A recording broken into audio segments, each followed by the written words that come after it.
There we have it. Alright everyone, welcome back to the channel. As I stated before, I got all brand new spark plugs. They're gapped 0.35 like the factory recommends. I really haven't beefed up this ignition system that much. I have an Excel super coil, which is no larger than the factory coil, and we're running some like 8.8 or 9 millimeter spark plug wires, so not terribly huge, so I'm not going to run a 4.5 like I'd like to. So let's go pull a spark plug and we can end this whole debate whether it's a vacuum leak or a spark plug.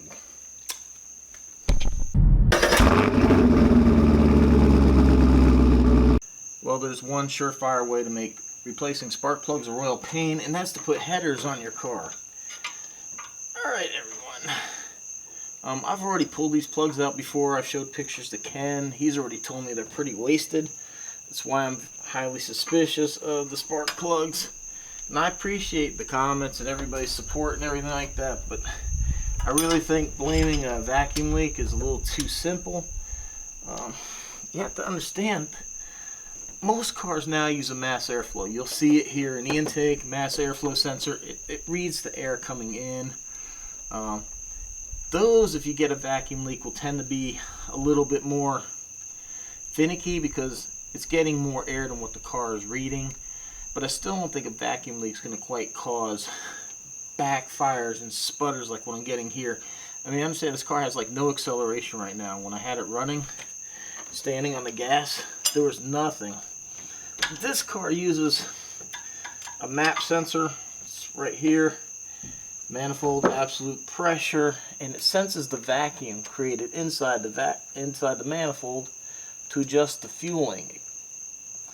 Now with such a large cam, and I've already understand too, go back to the videos, we did a vacuum reading a while back and I sent it to the tuner, and that's why the tuner feels like the cam might just be a little too large, maybe a little too much duration or whatever it is that causes it. So that's kind of why we're thinking the cam it might just be too much for this. I mean, this is a stock block. It's only like 8.5 to 1 compression. It's nothing massive. It's supposed to be for fuel injection, but maybe not a tune port. This is like a whole different beast. Alright, so it is absolutely drenched in fuel, and it is so black.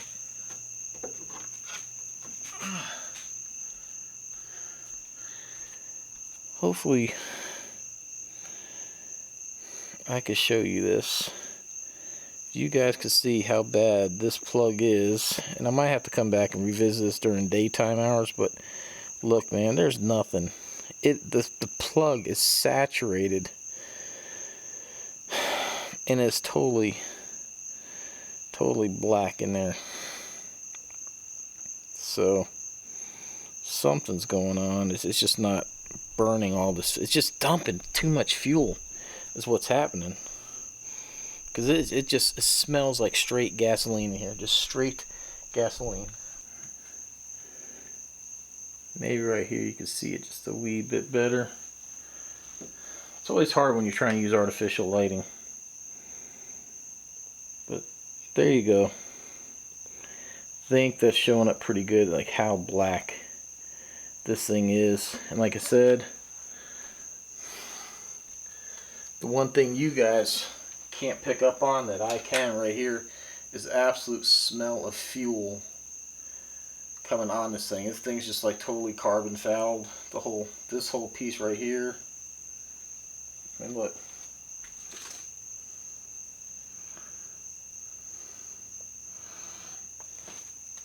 Yeah, I think Sparty is right. These are all just carbon fouled. So I'm going to go ahead and work on getting all these in. It's probably going to take a while because it's going to be a beast.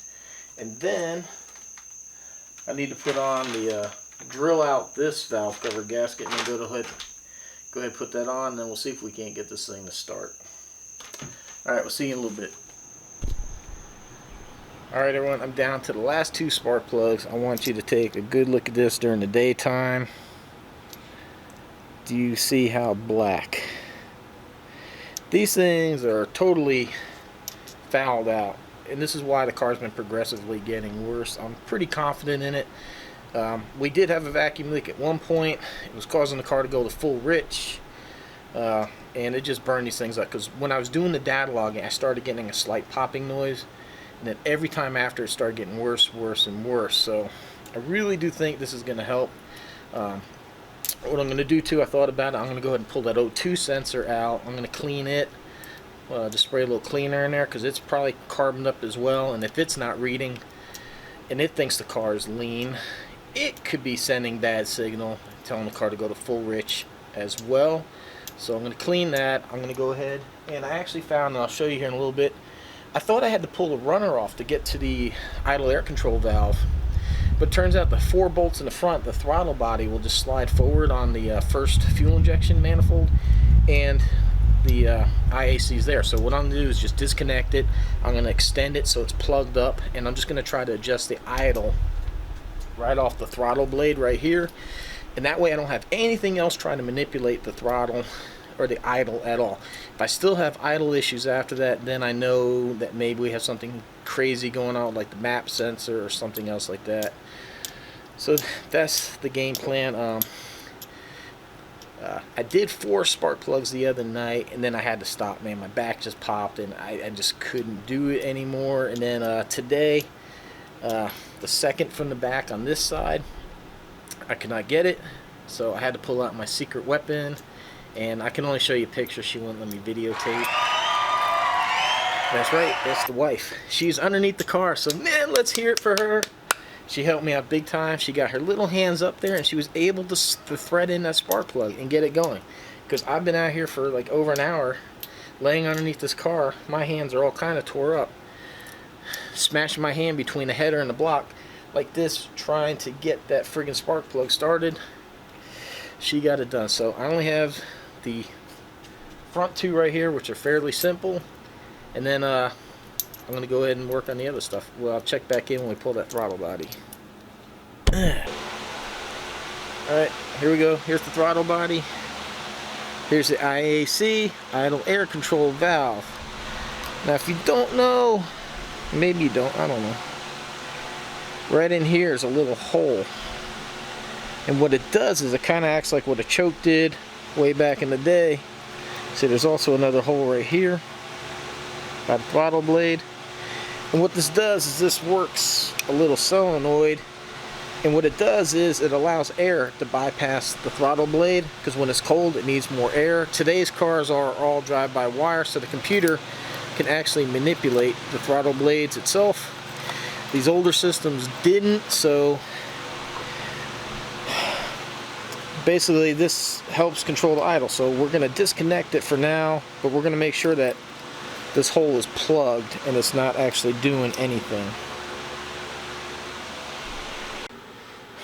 Alright everyone, I think it's ready to start. All the spark plugs have been replaced. The hole for the IAC has been taped up and it's unplugged, it's disconnected, it shouldn't be doing anything. New valve cover gasket's in right here. Still feels like it moved in a little bit, but I can feel it right there. At least it's there, so fingers crossed, no more freaking oil. Now we're just going to start it and see. Please be good. Please be good.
Alright, it was at 12 degrees with the computer on. I disconnected the computer. It stalled out. I restarted it, and the timing was almost like retarded, or at about 0. I think it was about -2. Turned the distributor quite a bit, got it up to 12. You heard the idle come up, and as I revved it, I didn't hear any misfire, so I think we're on the right track. So time to go ahead and tighten the distributor down a little bit, get the timing dialed in, plug the computer back in, let it do its magic with it. Maybe we got it. I'm not gonna be 100% until I drive it and that, but it sounded a lot better. It's just the timing being way off. Not vacuum leaks, timing being way off. So there we have it. So let me go tight. I gotta let this cool down a little bit, because you really got to dig your hand in there to tighten that. So do that and go for a drive, maybe, I hope.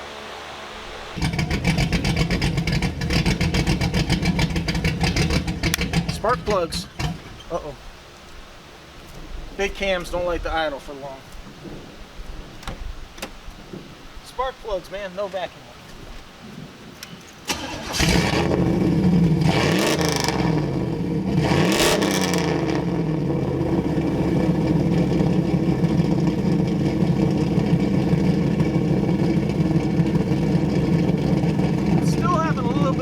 Where it wants to idle at, even with the IAC disconnected. I had it idling about 1,000 and then it dipped down. Right now it's about 1,200. So I plugged it in, let the tuner figure that out, but the key thing is we got it running. There's no popping, sputtering, all that you can hear. It's smooth, so let's go for a drive. Woohoo, the speedometer is alive. That's friggin' awesome. So far it feels pretty good. It is shifting really hard, but I forgot to hook the TV cable back up, so that's my bad. But I'm only gonna go around the block, no big deal. It's not gonna hurt it for that little bit of a drive. But yeah, man, damn, this is the one thing I wanted to know too, is the friggin' speedometer alive? Is it fixed? So yeah, so now the only thing we need to figure out is just why the idle is, oh shit, here we go, why the idle's crazy.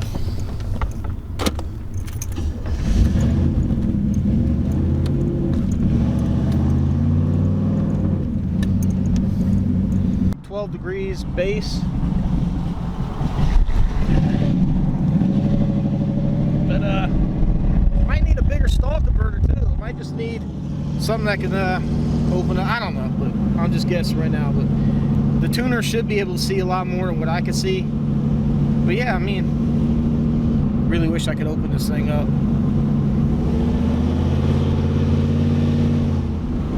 Yeah, man, she's accelerating smooth. So the only thing we got to work on now is the idle. We get the idle situated, I think we're gonna be good. It still smells really rich, so I think probably something in the fueling. He did give me a new tune for a bigger cam, so I'm gonna go ahead and put that in and then do a data log. Man, of course it's not downshifting. I don't have the TV cable hooked up, but putting the engine under quite a load, and it's doing fine. If there was any problems right there trying to accelerate foot to the floor in 4th gear, it would struggle. Let's downshift.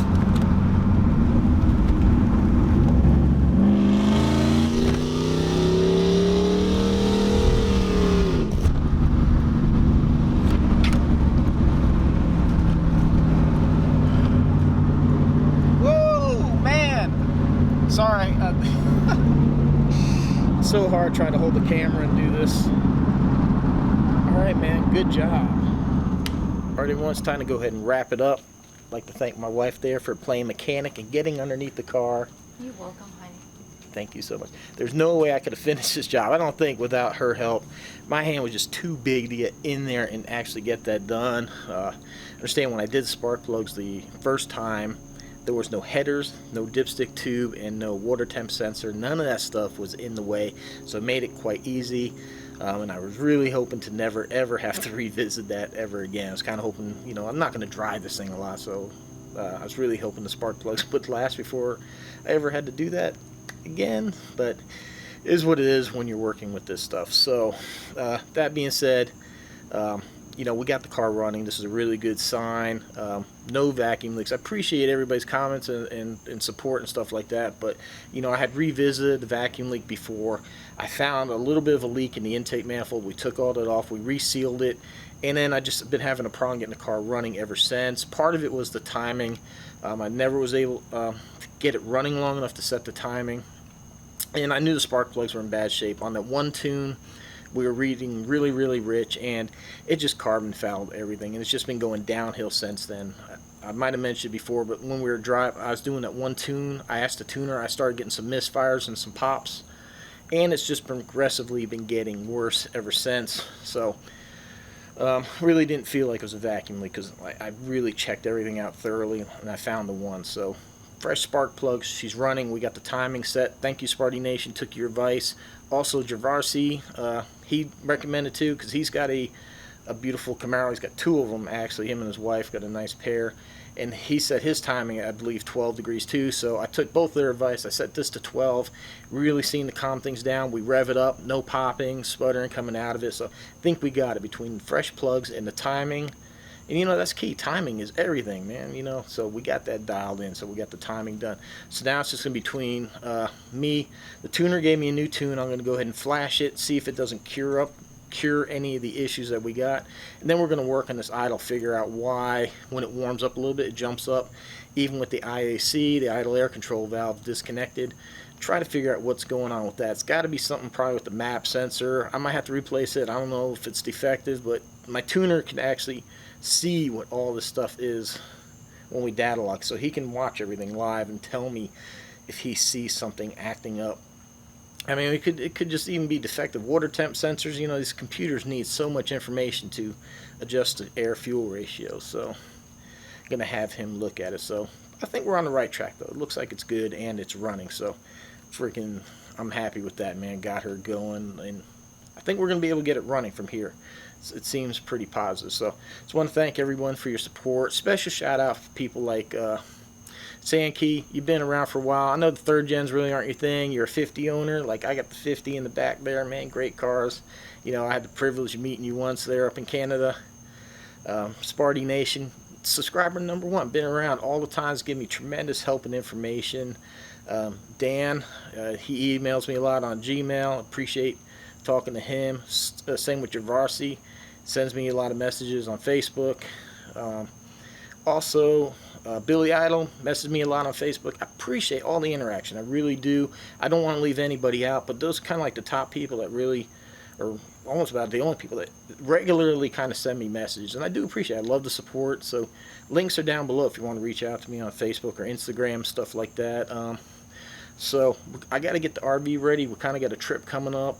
I will be doing some data logging, so we definitely got a lot more coming up with the Z28. So make sure you subscribe and like, share, comment on this. Let's help grow the channel. So we got more coming up with the Z28. We're gonna get it running. We're gonna get this thing right. So like I said, right now we're on the right path, man. I drove it down the road, man. Good stuff. So thank you everyone for your support, and stay tuned. See you in the next one. Thanks for watching.